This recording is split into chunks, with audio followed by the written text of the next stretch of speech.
Magandang hapon mga kababayan. Andito na naman ako sa inyo ngayon. Ay muli kong ihahayag sa inyo o ibabahagi ko yung salita ng Panginoon tungkol sa ating kaligtasan. Ito po yung mahigpit ko na sinusuri sa kasulatan.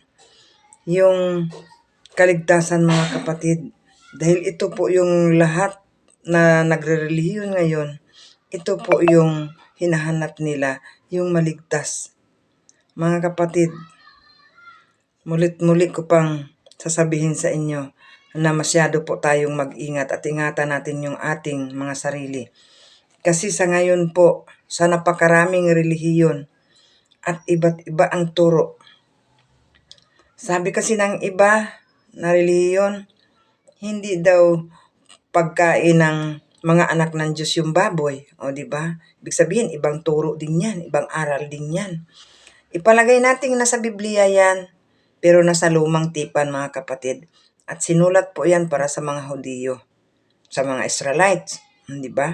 Kaya nga naparito siya ang Panginoong Hesus upang magbago ng tipan, yung bagong kasunduan, yung bagong tipan. Kaya po, sa oras na ito mga kapatid, ako po ay sana po pagtiyagaan nyo ng kaunting oras. Dahil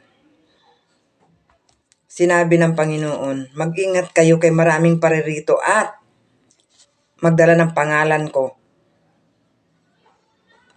At ililigaw ang marami. Ibig sabihin, marami ang maligaw mga kapatid. Kaya anong mangyari kung naligaw tayo?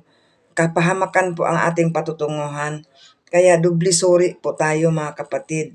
Inaanyayahan ko kayo. Isang bagay lang na aking maihayag sa inyo. Yung tungkol sa katotohanan. Ang katotohanan po na hindi po matanggap ng sanlibutan, sabi ng Panginoon.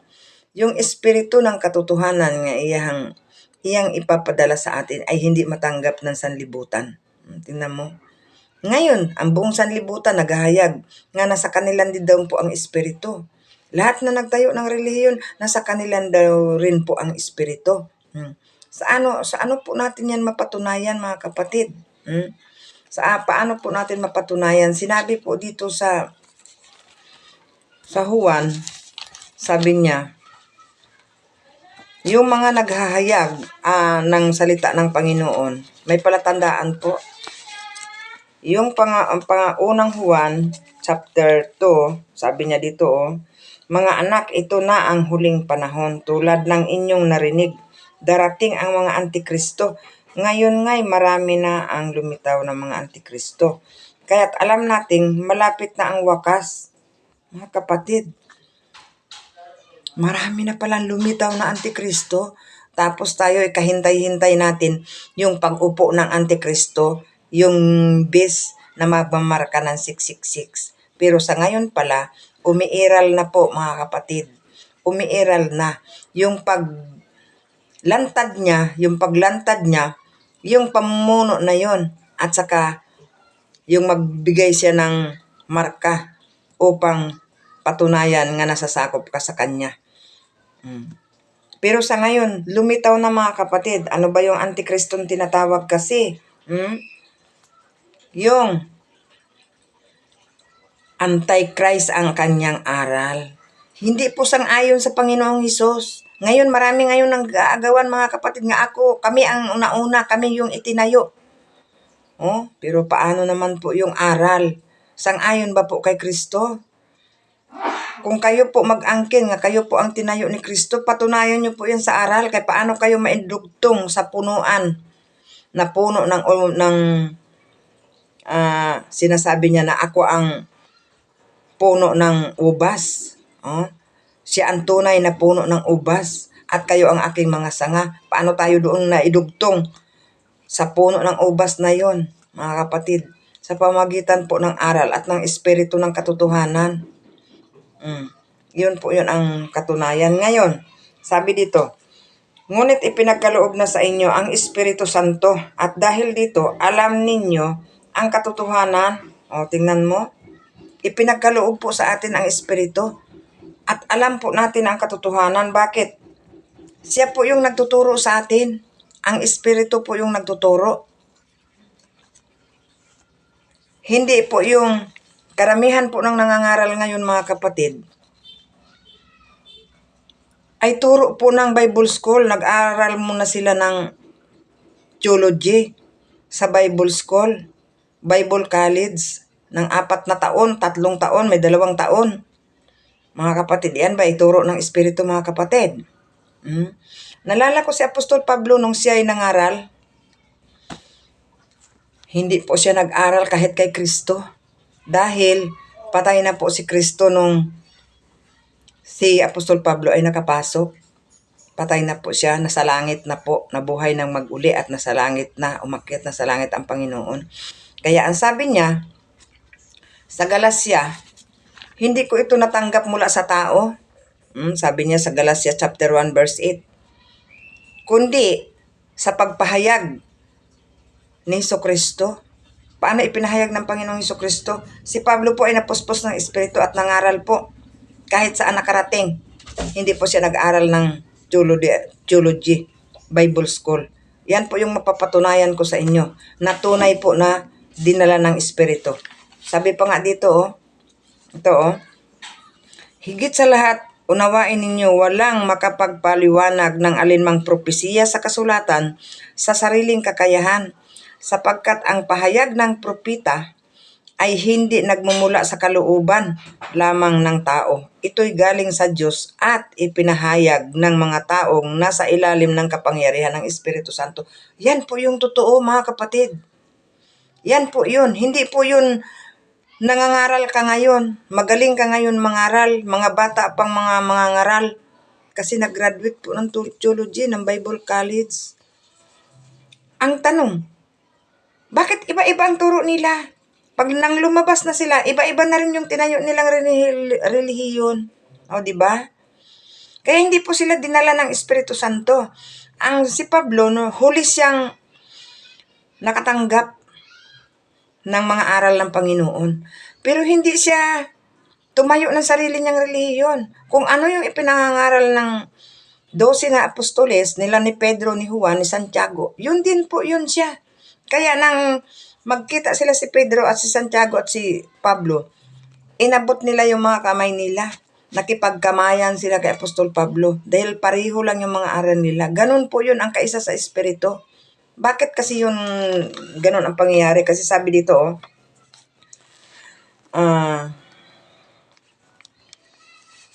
maging Hudiyo o Hintil man, sabi niya, tayong lahat ay binautismuhan sa isang Espiritu. Tayong lahat ay binautismuhan sa Espiritu at pinainom sa iisang Espiritu. Tayong lahat ay pinainom sa iisang Espiritu at binautismuhan din sa iisang Espiritu. Yan, mga kapatid. Dapat nagkaisa tayo. Bakit nagkabahagi? Hindi tayo magkaisa ng Espiritu. Hindi pareho yung nainom natin ng Espiritu, mga kapatid. Dahil yung iba, natanggap mula sa tao sa eskwelahan. Yan po yung totoo. Pasensya na kayo, ha. Lilinawin ko lang po sa atin ngayon na umaanib sa mga relihiyon, mga kapatid. Kailangan po doble ingat po tayo dahil pinahiwatig po yan ng Panginoong Jesucristo sa Mateo, sa Marcos, sa Lucas. Mag-ingat kayo kay mararaming paririto magdala ng pangalan ko at iligaw ang marami. Maraming babangon na mga bulaang propita. Bakit bulaan? Hindi po yun nakatanggap ng Espiritu. Nakatanggap lang po yun ng aral mula sa eskwelahan. Yun po yun. Kasi ang Espiritu ang katotohanan dito. At tingnan natin, mayroon din Espiritong nasa kamalian. Anong sabi dito ni Juan? Ito yung palatandaan, sabi niya, mga minamahal, huwag ninyong paniwalaan kaagad ang bawat nagsasabing nasa kanila ang Espiritu. Sa halip, subukin muna ninyo sila upang malaman kung talagang mula sa Diyos ang Espiritong nasa kanila. Sapagkat marami ng huwad na propita sa mundong ito, mga kapatid. Pasensya na kayo, baka sabihin nyo yung pamamahagi ko sa salita niya ay kakaiba. Ang iba kasi, tungkol lang lahat sa kabutihan ng Panginoon ang sinasabi. Paano naman yung mga kasamaan nga pinapahiwatig ng Panginoon, yung binabala niya, yung mga mapahamak tayo, yung kapahamakan natin. Di ba? Kaya ingatan po natin yung ating mga sarili.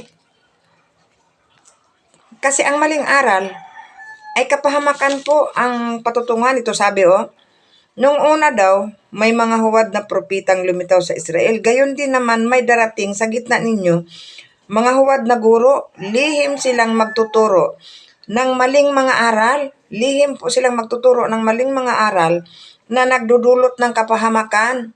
Kaya po, what's up sa mga nagsasabing sila yung itinayo ni Kristo, nag-aagawan kung sila. Madali pong sabihin yan. Pero sinasabi ko lang, patunayan po ninyo sa aral kung talaga nga kayo ang itinayo ni Kristo. Dahil doon sa aral mapapatunayan nga ano ngayon, kung ang pinanghahawakan mo at pinaglalaban mong relihiyon ay kasalungat sa mga aral ni Kristo, salungat sa katotohanan, Diyos ko, mag-ingat po tayo, hindi po tayo kumapit sa relihiyon at hindi po tayo kumampi sa relihiyon. Ako po hindi. Kita mo, hindi po yung relihiyon ko yung inaano ko sa inyo, hinahayag, dahil wala po ako sa relihiyon, hindi po ako pumasok sa relihiyon, pumasok po ako sa kay Kristo. Yan po yun. Ano pong ibig sabihin pumasok ko kay Kristo? Sa kay Kristo ako nakipag-isa sa kanyang espiritu. Hindi po ako sa relihiyon nakipag-isa dahil mali-maling aral. Hindi pareho. Sa iba may mayroong tama, pero sa kalagitnaan yan, mayroon na namang mali na aral. No, di ba? Kaya po, patunayan po natin na mayroon tayong Biblia Kung nagbabasa, palagi niyong sinasabi sa mga media, sa mga post nyo, magbasa po tayo, sinasabi nyo, magbasa, tama po yan, magbasa. Pero ikaw ba talaga sa pagbasa mo ay buong pagkaunawa mo bang naintindihan? Yung mga sinasabi nyo, ay mayroon ba kayong katibayan na mayroong verses? Ganun lang po yun. Kung sinasabi nyo sa kasulatan, patunayan nyo ng salita ng Panginoon dahil yan ang katotohanan Hindi yung mula sa ating sarili. Diba? Sabi dito, sa verse, sabi niya dito sa verse 27, gayon pa man ang espiritong ipinagkaloob na ni Kristo sa inyo. At habang ang espiritu na natili sa inyo, hindi na inyo kailangan turuan pa kayo ng iba.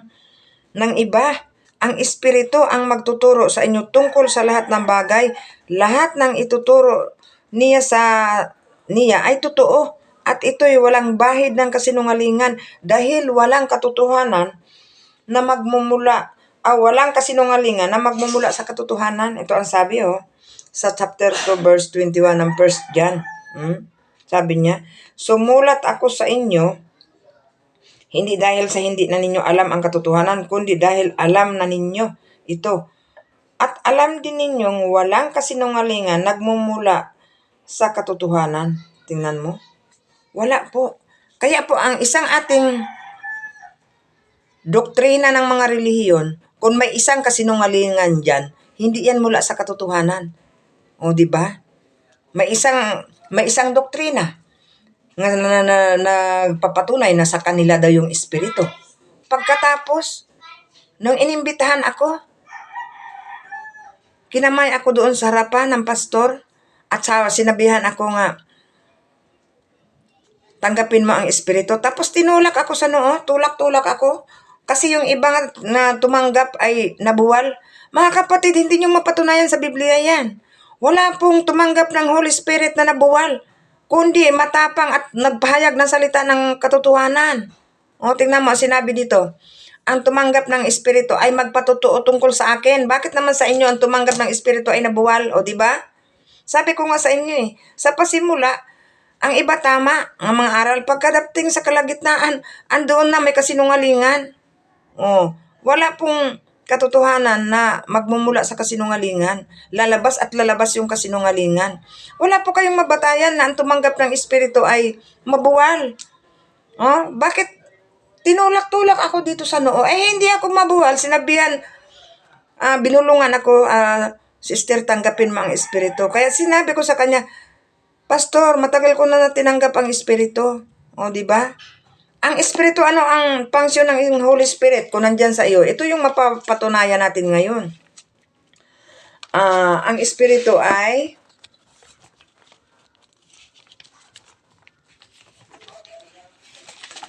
ito ang sabi ng Espiritu, kung siya ay nasa atin. Suriin natin ang mga sarili natin. Yun ang sinabi dito sa John. Suriin natin. Hindi yung basta-basta lang. Sabi niya, suriin natin. Kung ang Espiritu ba ay yun ang totoo nga sa atin. Kasi maraming huwad. Maraming huwad na propeta sa mundong ito. Kaya hindi po natin matanggap dyan ang Espiritu ng katotohanan kung ang pangangaral ang aral na natanggap mo ay huwad. Hindi po. Kasi yung Espiritu ng katotohanan, yun pong sumasaksi na katotohanan yung aral na tinanggap mo. At tatatakan ka ng Espiritu. Yun po yun. Tingnan mo. Pagka hindi yan ang natanggap mo, hindi mo lubos na maunawaan ang Biblia. Anong sabi dito? Sabi pa dito sa John chapter 14 verse 26. Ngunit ang tagapagtanggol, ang Espiritu Santo na isusugo ng Ama sa pangalan ko, ay siyang magtuturo sa inyo ng lahat ng bagay at magpaalaala ng lahat ng sinabi ko sa inyo. Ang Espiritu magtuturo at magpaalaala sa lahat ng sinabi ng Panginoon. Hindi siya magtuturo sa aral ni Moises. Hindi siya magtuturo ng hindi kainin ang baboy. Hindi po yun dahil hindi naman aral ni Kristo yun. Di ba? Ito po yung palatandaan, mga kapatid. Suri lang tayo ng mabuti. Sinabi niya dito, siya ang magpaalaala sa lahat ng sinabi ko. Bakit sinabi ba ni Kristo nga huwag kayo kumain ng baboy? Huwag kayo kumain ng mga hipon o mga isdang walang kaliskes? Tungkol ba sa pagkain o tungkol ba sa kautusan ni Moises ang ininaral ni Kristo? Hindi po. Kaya dito po natin mapatunayan kung nandyan nga po sa atin ang Holy Spirit na Espiritu ni Kristo. Kasi sinabi doon sa Romay, chapter 8, verse 9, kung ang Espiritu ni Kristo ay wala sa isang tao, ay hindi nga siya kay Kristo. Iyan po yung ating katibayan ngayon. Kaya suriin po natin ng mabuti kung may tatak nga po tayo ng Espiritu. Kasi kung wala, siguradong magpapatatak po tayo sa 666. Kasi yun po yung katibayan nga ang pangalan mo ay nasulat ng aklat ng buhay kung ikaw ay natatakan ng Holy Spirit. Kanino Espiritu yun? Espiritu ni Kristo, mga kapatid. Tingnan mo. Sabi niya dito, isusugo ng Ama. Sabi niya, ngunit ang tagapagtanggol, ang Espiritu na isusugo ng Ama, sa pangalan ko yun, sa pangalan ni Kristo yun. Di ba? Marami ngayon nag-aangkin. Nung pumunta ako sa Cagayan de Oro, Diyos ko, katakot-takot doon. Meron doon mga relihiyon na binibulin na nasa kanila na daw yung Espiritu Santo at tumatayo sila ngayon sa Espiritu Santo. Kaya tapos na daw yung Ama, tapos na yung Diyos Anak, Diyos Espiritu na daw ngayon at nasa kanila daw ngayon. Pero anong pinangangaral nila? Si Master po nila. Hindi po si Kristo. Ito ang utos dito, malalaman mo. Kung ang Espiritu nga na isusugo ng Ama ay nasa atin, ang siyang magtuturo sa inyo sa lahat ng mga bagay at magpaalaala sa lahat ng sinabi ko. At siya ang ituturo niya, magpatutuo siya tungkol kay Kristo. Sa 15:26. Ngunit sa pagdating ng tagapagtanggol, ang Espiritu ng katotohanan na susuguin ko mula sa Ama, magpatutuo siya tungkol sa akin. Magpatutuo tungkol kay Kristo, mga kapatid. Hindi magpatutuo tungkol sa kautusan. Hindi magpatutuo tungkol kay Moises. Tingnan mo. Hindi magpatutuo tungkol sa kanino nga pangalan. Sa kay Kristo po magpatutuo. Yan po yung katunayan. Yun ang katibayan. At wala siyang idadagdag doon. 'Di ba? Walang interpretasyon. Katulad na lang ang iba. Ngayon, balikan ko. Ang sabi nila, tanggapin mo ang Espiritu. Sa sulod lang ng simbahan ng church nila, tatanggapin ang Espiritu? Bakit pagka susunod na linggo, sasabihin na naman nila, lumapit kayo, tanggapin yung Espiritu? Tuwing linggo ba yan, tinatanggap ang Espiritu? Di ba? Maling aral yun. Pag once natatanggap mo yun, magpakapuspos ka na lang. Puspos ka ng Espiritu sa pamamagitan ng salita ng Panginoon na binabasa mo. Salita ni Kristo, magpakapuspos ka. Kasi ang sinabi ni Kristo sa John chapter 6:63, ang mga salita nga sinasabi ko sa inyo ay Espiritu at buhay. Magpakapuspos tayo sa Espiritu sa pamamagitan ng salita niya. O, di ba? Anong nangyari? Nga, tatanggapin mo ang Espiritu tapos mabuwal ka. Isang kasinungalingang aral po yun. Nag-ano lang yun, nagyayabang. Kunwari na sa kanila. Pagkatapos, pag tinanggap mo na, naghalal-halal-hararaya na ganyan ang mga salita. Ganyan na ang sinasabi. Hindi mo naman maunawaan. Kasi ang Espiritu, pag ibinigay sa iyo, ay makapagbigay ng pakinabang sa lahat. Ay anong pakinabang ko doon sa narinig ko? Hindi ko naman naunawaan dahil nagchiki-chiki-chiki siya ganyan, hindi naman maunawaan. O, di ba? Ano nangyari doon? Kaya suri po tayo. Ang Espiritu po hindi magtuturo ng ganyan, na kasinungalingan at walang pakinabang sa nakikinig. Ang turo po ng Espiritu ay mayroon kang kapangyarihan magsalita ng ibang wika. Ibang wika, ha? Ibig sabihin, may language yun, maintindihan yun. Halimbawa ngayon, ako ay Bisaya. Hindi ako marunong mag-Ilocano. Hindi ako marunong mag-Tagalog. Magsasalita ka ngayon ng Bisaya para maintindihan ko. Ganun po ang ibig sabihin noon, may language. Kung Chabacano, magsasalita ka ng Chabacano kung mayroong mga Chabacano doon. Mayroon mga may-aring wika sa kanya-kanyang bansa. Ang ibig sabihin doon sa sinasabi sa kasulatan. Hindi mabuwal. Magsasalita, magpahayag. Manghula nga eh. Ano bang kahulugan ng manghula? Maghahayag ka ng mga propesiya sa hinaharap. Hindi yung nabuwal ka. Anong pakinabang doon ng iba? O diba? Ano yun? Espiritu ng kamalian yun, mga kapatid. Patawarin nyo ako, sorry. Pero ito yung, kahit hindi ito yung gusto kong dalhin ngayon, pero ewan ko, bakit dito yung lumabas ang bibig ko? Sa totoo lang, ang gusto kong dalhin ngayon, tungkol sa mga bunga eh. Mga bunga natin. Makilala natin ngayon kung namumunga na ba tayo o hindi. Pero nung pagsimula ko mga kapatid, dito nabigkas yung bibig ko na buka. Ibig sabihin, ito po yung kalooban ng Panginoon dahil anong nangyari sa ating mundo ngayon? Nasa ligaw po tayo. Marami pong naliligaw at nagbabangayan po ang mga relihiyon ngayon sa media, sa Facebook, sa mga vlogs. Bakit? Hindi po tayo nakainom ng iisang espiritu nga sinasabi dito sa 1 Corinthians chapter 12 verse 13. Iisang espiritu ang ipinainom sa atin. Binautismohan tayo ng iisang espiritu. O baka naman hindi espiritu kasi ang iba nagbabautismo sa ngalan ng Ama at ng Espiritu Santo. Kaya hindi tayo iika-isa sa espiritu dahil ang tunay na bautismo ng mga apostoles, pag sinubaybayan mo ang lahat ng mga gawa nila sa gawain nila noong una, nagbautismo sila sa ngalan ng Hesus. Sa Gawa chapter 2 verse 38, si Pablo nagbautismo sa chapter 19 verse 5 sa pangalan po ni Hesus. Wala po tayong makikita nga nagbautismo sila sa ngalan ng Ama at Anak ng Espiritu Santo. Kaya bakit? Kung ganyan ang bautismo, sino ba ang pangalan ng Espiritu? At sino ba ang pangalan ng Ama? Yung sinasabi nilang Jehovah? Hindi po totoo yan. Yung Jehovah ay interpretation lang nila yan. Dinagdagan lang nila ng vowels yung at mga letra yung YHWH na tetramaton na nakapangalan sa Panginoon. Interpretation po yan. Hindi katulad ng Hesus na sinong nagbigay. Sa Mateo 1:21, sabi ng anghel na Gabriel doon sa kay Jose at kay Maria, pangalanan mo siya ng Hesus dahil siya ang magliligtas sa kanyang bayan. Mula sa Diyos yan. Sinugo ng Diyos si Gabriel na sabihin doon. Kaya yun ang tunay na pangalan. Yun yung tunay na pangalan. Ang kahulugan ng pangalan na Hesus, tagapagligtas. At sa pangalan niya ibinigay ang kapangyarihan ng kapatawaran ng kasalanan. Ngayon, kung si Jehovah ang imong sinasambitla at siya yung ipinangangaral mo dahil ikaw ay saksi ni Jehovah, ay hindi po tayo mapapatawad sa mga kasalanan natin dyan. Dahil hindi naman yan ang ibinigay sa silong ng langit na pangalan. Gawa chapter 4 verse 12. Walang ibang pangalan na ibinigay dito. Hindi Shalom, hindi Jehovah, hindi El Shaddai, lalong hindi Apolyo Kibuloy.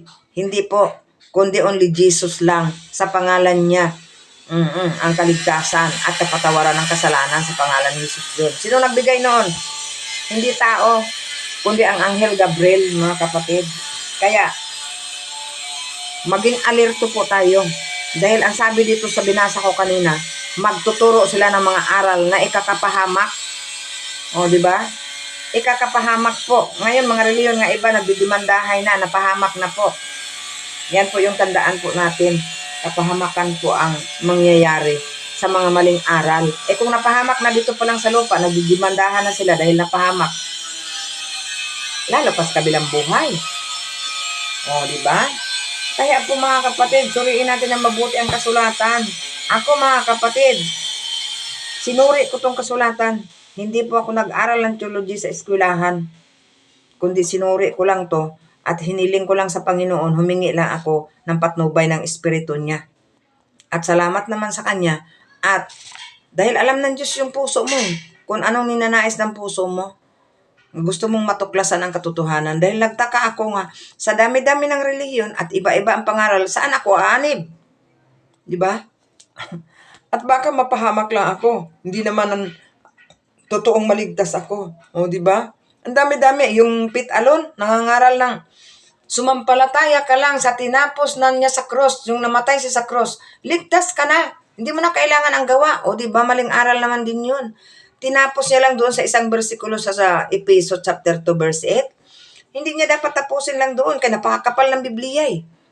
Bakit sinabi ngayon ni Apostol Pablo doon sa Hebrewanon na kung alam na ninyo ang lahat ng bagay at ang kabutihan ng Diyos at nagpatuloy pa rin kayo sa pagkakasala, wala nang handog.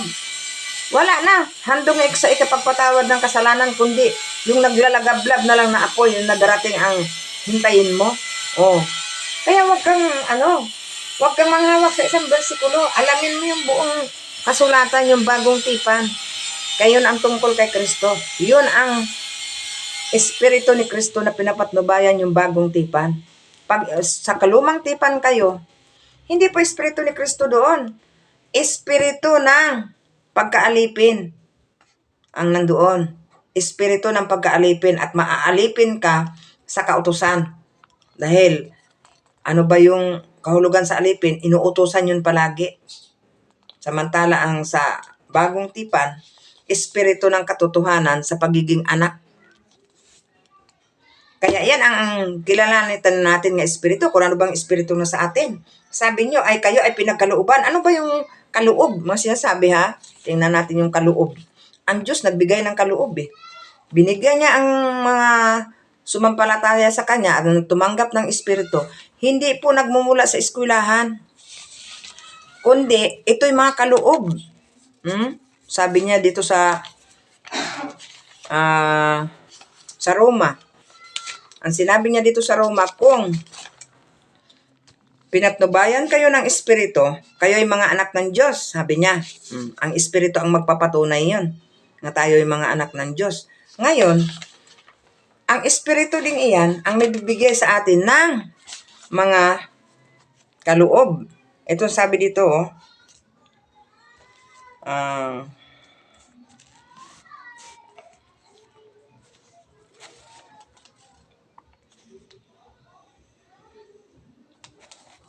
ang gayon din naman, kahit nga tayo'y marami, nabubuo tayo sa iisang katawan ni Kristo at tayong lahat ay bahagi sa isa't isa. Magkabahagi po tayo mga kapatid. Kahit ano ka pang relihiyon, kung kaisa tayo ng Espiritu, anong ibig sabihin? Pareho tayo ng aral na mula kay Kristo, na walang halong kasinungalingan. Ang problema kasi, sa simula lang, kay Kristo eh. Kay Kristo pa lang. Sa pagsamba nga naaatinan ko, kay Kristo ang simula. Pinarangalan si Kristo, pinapapurihan. Pagdating sa kalagitnaan, tanggapin na ang Espiritu at mga buwal na. Namali na po yun. Naligaw na po yun na Espiritu mga kapatid. Sobrang mali. Hindi po ganon. Ang pagtanggap po ng Espiritu, hindi po ganyan ang matatanggap mo. Sabi dito, tumanggap tayo ng iba't ibang kaloob. Pag natanggap mo ang Espiritu, nakatanggap ka ngayon ng kaloob. Tumanggap tayo ng iba't ibang kaloob ayon sa kagandahang loob ng Diyos. Ano yung ang kagandahan? Yung biyaya ayon sa kanyang biyaya sa ibang version. Sa version ng King James, biyaya. Ayon sa kanyang biyaya. Kaya't gamitin natin ang kaloob na yan. Kung ang kaloob ay tagapagsalita ng pamahayag mula sa Diyos, magpahayag tayo. Huwag naman pumilit na magpapahayag. Yung iba parang nagwawala, parang sinapian at dahil nakuha lang sa eskwelahan. Naku mga kapatid, ingat-ingat rin po tayo dyan. Kailangan talaga yung naaayon sa Espiritu. Hindi po ako kundi ang sabi lang kasi ni Apostol Pablo sa 1 Timothy chapter 1 verse 4. Sabi niya, mula sa 3, verse 1, 3, and 4. Sabi niya, sawayin ang mga maling aral. Yun po yun. Sawayin mo ang mga maling aral at turuan mo sila na wag mangaral ng maling aral. O, di ba? Sinabi niya yun. At wag pag-aksayahan ang mga kwento. Mga kapatid, hindi talaga ako mahilig magkwento kasi yun ang sabi ni Apostol Pablo. Yung wag mong pag-aksayahan ang mga kwento at mga alamat ng mga sinauna pang mga ninuno. Wag po iyon. Yung maraming kwento mula pa kay Noe hanggang kay Matusalam, kung ilang taon siya, hindi po yun nakakatulong sa ating kaligtasan ngayon mga kapatid. Hindi po yun makapagpatibay sa ating pananampalataya dahil nasa ilalim tayo ng biyaya, ng grasya ng Diyos. Nasa pananampalataya tayo. Kaya po ang pagtuunan natin ng pansin yung talagang kay Kristo nagmumula ng mga aral. Ang sabi niya dito, kung ang kaloob ay pagsasalita ng pamahayag mula sa Diyos, magpahayag tayo ayon sa sukat ng ating pananampalataya kasi yung kaloob nga ibinigay sa atin ng Panginoon. Alam ng Diyos kung gaano kalaki ang ating pananampalataya. Hindi po tayo bigyan ng kaloob ng mga ngaral kung ang pananampalataya mo naman ay kaunti. Diba? Kung pinipilit ng iba, maging guro, kaya nagiging huwad na guro. Kaya sabi doon sa pangalawang Pedro, sa chapter 2, maraming lilitaw na huwad na guro.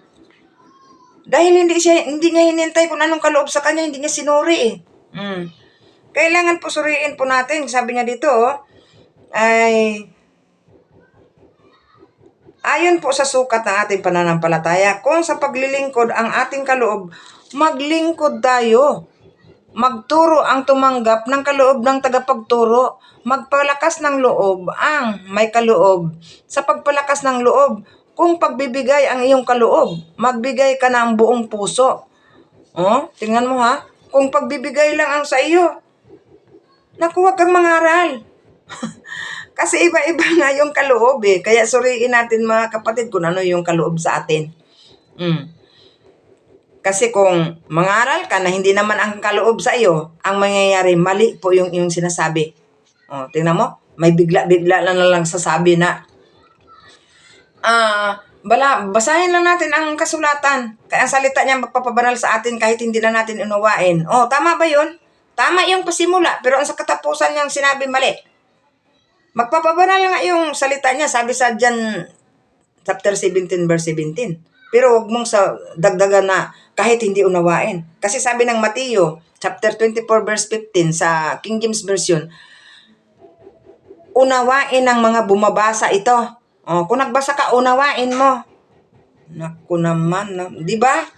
Kaya hindi yan guide ng Holy Spirit yung ganyan nga pananalita, mga kapatid.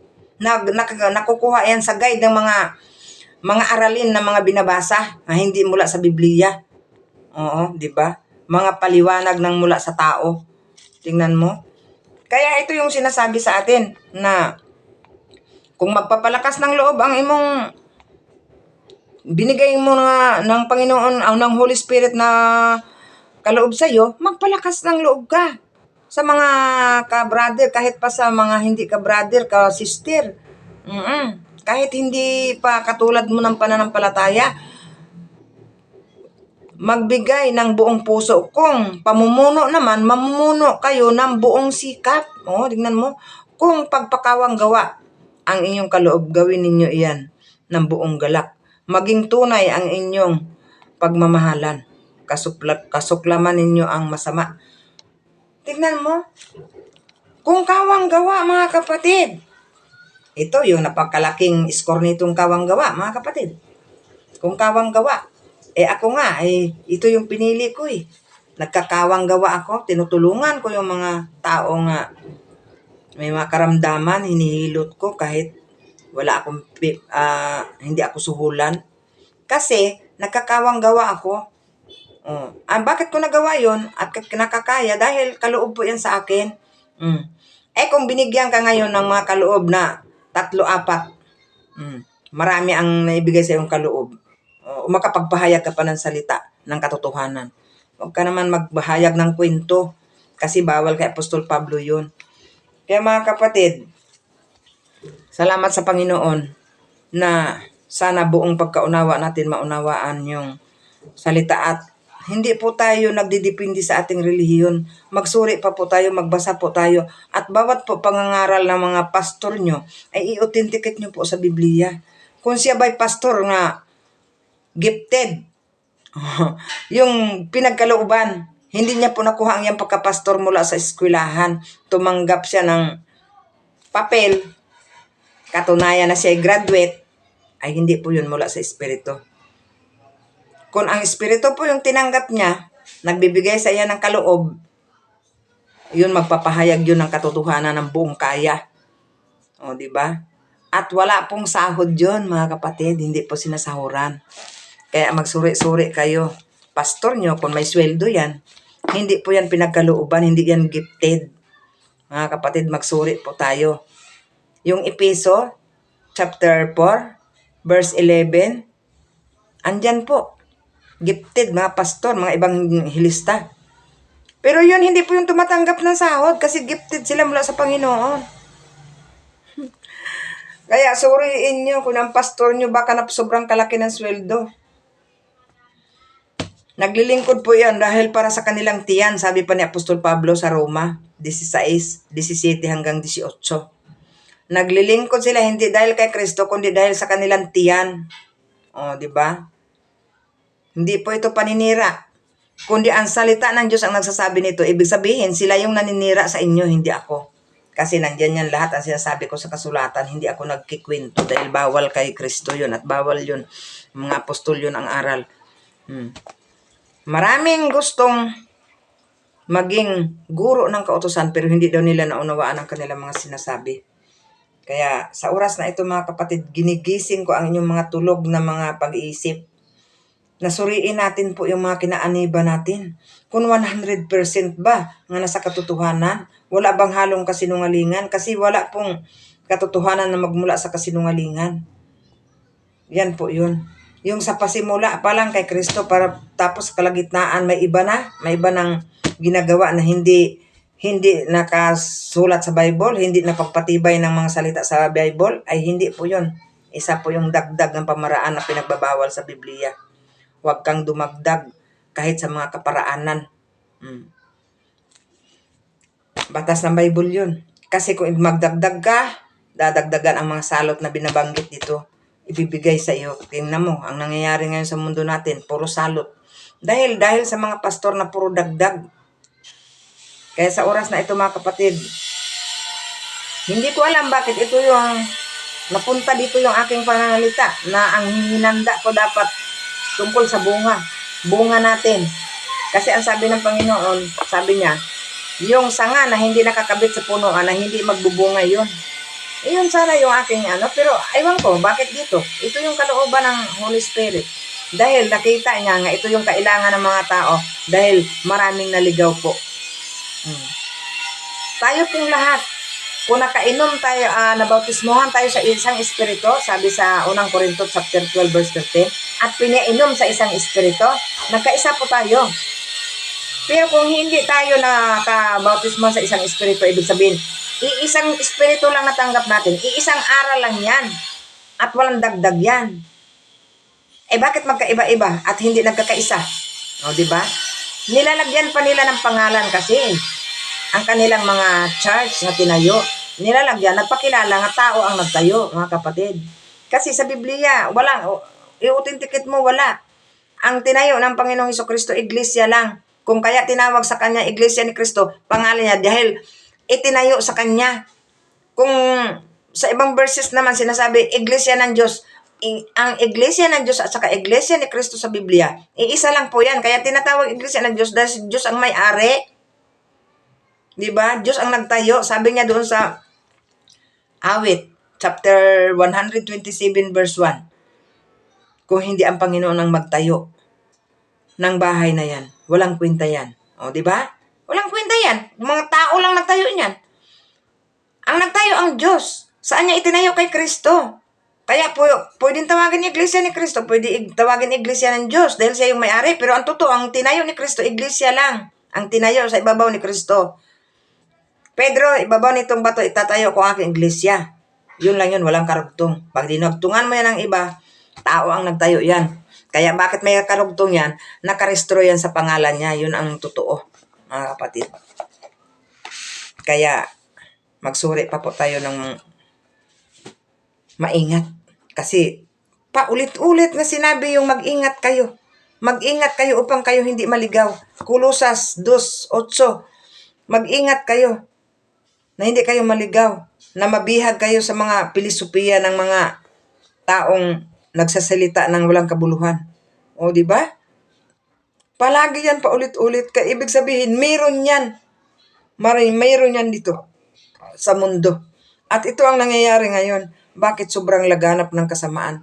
Sa dami ng relihiyon nga nangangaral, dapat ang mga tao ay puls banal na. Wala na sana. Wala na sanang masama. Pero laganap ang pagpatay. Laganap ang pag-addict, droga, ang mga magnanakaw. Diyos ko. Laganap po yun ang kasamaan. Dahil maraming bumangon ng mga propeta nga fake. Yun ang sabi sa Mateo 24:11 yan, mga kapatid. Hindi ko yan imbento. Hanggang dito na lang ako. Salamat sa inyo, mga kapatid. Salamat na sana'y mapansin nyo to. Hindi ako nagsasalita para kumita, kundi ang nagsasalita at nagkibahagi ako sa salita ng Diyos. Dahil ito yung kalooban ng Diyos sa nalalapit na mga panahon. Kasi ang sabi niya, kung maipahayag na ang mabuting balita tungkol sa kaharian niya sa buong bansa bilang patutuo, ay darating na ang wakas. Maipahayag ang magandang balita tungkol sa kaharian, mga kapatid, ha? Ang iba naman, kung ano-ano ang ipinangangaral, hindi naman tungkol sa kaharian, hindi naman tungkol kay Kristo. Kaya hindi pa rin lumaganap ng husto. Tungkol po sa kaharian ni Kristo. Mayroon namang iba, nagpalaganap daw sila ng kaharian. Pero hindi naman si Kristo ang hari nila. Hindi po. Kaya doble pa rin, mali pa rin po. Magandang balita tungkol sa kaharian. Tungkol sa Ibanghilyo. Sino yung Ibanghilyo na ito? Ibanghilyo ng kaligtasan tungkol kay Kristo. Ito po yun ang totoo, mga kapatid. Kaya purihin ang Panginoon. Naway pagpalain tayong nawa lahat at buksan ang ating pangunawa. Lubos nating maunawaan ang mga katotohanan nga nagiging lihim na hiwaga sa mga kasulatan na hindi po nabuksan ang ating pangunawa pag wala tayo sa espiritu. Kung nasa laman lang tayo, hindi po natin lubos maunawaan. Purihin ang Panginoon. God bless us.